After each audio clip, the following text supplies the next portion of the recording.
In the last video, I promised that we'd be able to calculate the exact location of an image. And like many areas in physics, scientists find a way to mathematically derive these things. It's really amazing.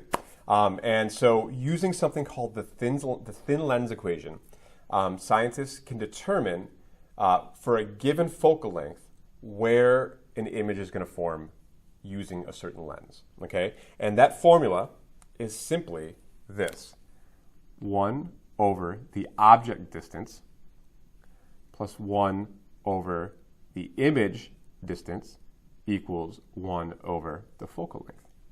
Simple as that, okay? Sometimes people just do this 1 over object plus 1 over image equals 1 over focal length. That's also fine. Sometimes I prefer this just because it's a little bit simpler, but this reminds you that it's actually the distances. So take your pick, doesn't bother me. This is a very simple equation to follow, right? If I know the focal length of my lens and I know the object location, like how far the object is from the lens, then I can calculate the distance that the image will be from the lens, okay? Now, the one thing that's a little bit tricky about this is that there are some sign conventions for the lenses, depending on whether we're using a converging or a diverging lens, okay? Or whether the objects or the image is real or virtual, okay? So if we can put up those kind of sign conventions right here, and we'll take a look at them.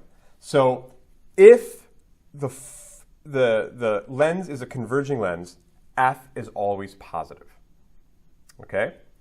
If the lens is a diverging lens, then f is always negative, okay? So f is positive for converging lenses, and the focal length is negative for diverging lenses, okay? First sign convention.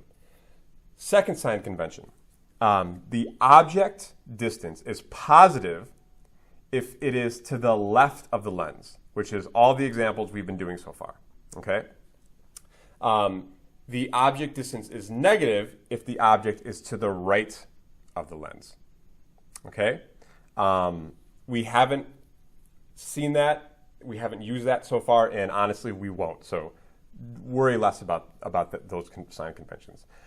The image distance conventions are more important. So if the image distance is real, then it'll be positive. If the image distance is negative, it'll be virtual. So this is important because if you're solving the thin lens equation and out pops a negative image distance, you know you have a virtual distance, or sorry, a virtual image distance.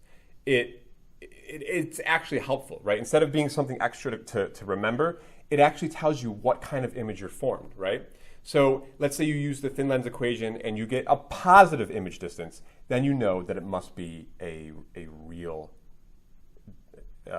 image, okay? All right, so how does this all play out in the real world? Well, let's take a look at this example of magnifying a caterpillar, okay? It says a lens forms an image of a caterpillar. The caterpillar is 16 centimeters from the lens. The image is 20 centimeters from the lens. What must be the focal length of this lens? And is the lens converging or diverging? Okay, all right, so we just go ahead and use our formula. 1 over the image distance plus 1 over the object distance equals 1 over the focal length. Okay, so this problem tells us that the caterpillar, in other words, the object, is 16 centimeters from the lens. You know what? You don't really have to convert here because if you do it all in centimeters, everything's going to show up in centimeters, and that's fine. If you want to convert to meters, that's also fine, but just use a consistent set of units, okay?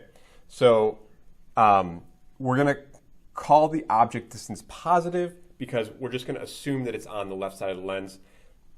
Honestly, always assume DO is positive, okay? It's the image distance which may or may not change, okay? Now, it says here that the image is 20 centimeters from the lens on the same side as the object, right? So that's also the left side. You know that the left side is negative because the left side means that it's virtual. So in other words, I'll draw this really quick. So, if we have focal length here, and this, and this, and these beams then trace back to a virtual image, right? Remember, virtual images are always, for a converging lens, are always on the same side as the object, okay? Same side. And so in this problem, if it says same side, that means this must be a virtual image, so that's negative. Okay?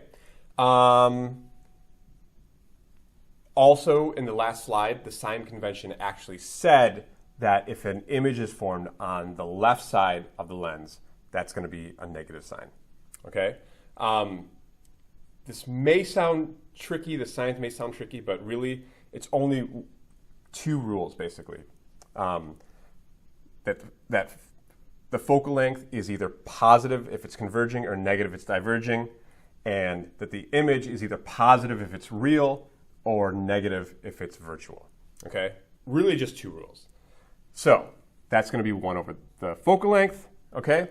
And we plug that all into our calculators, and we get a focal length of, or at least I do, I get a focal length of 80 centimeters. Okay? Notice that is a positive number. If I get a positive focal length, what must that mean about the lens? It must mean that I have a converging lens, right? And if I have a converging lens where I'm getting a virtual image, what is it? We've seen this a couple times. It is really a magnifying glass, right? Okay, so this goes along to B. It says, if the caterpillar is 8.5 millimeters tall, then how tall is the image? Is it erect or inverted? Well, we already know it must be erect because we have a virtual image, and virtual images are erect. But in this one, we're trying to find out how tall the image must be based upon this magnification. So I want to show you a very simple relationship, and that is that the ratio of the object distance to the image distance is the same as the ratio of the object height over the image height. Okay? It's super, super simple. So, and you could just take the magnitudes. You don't have to worry about the pluses or minuses.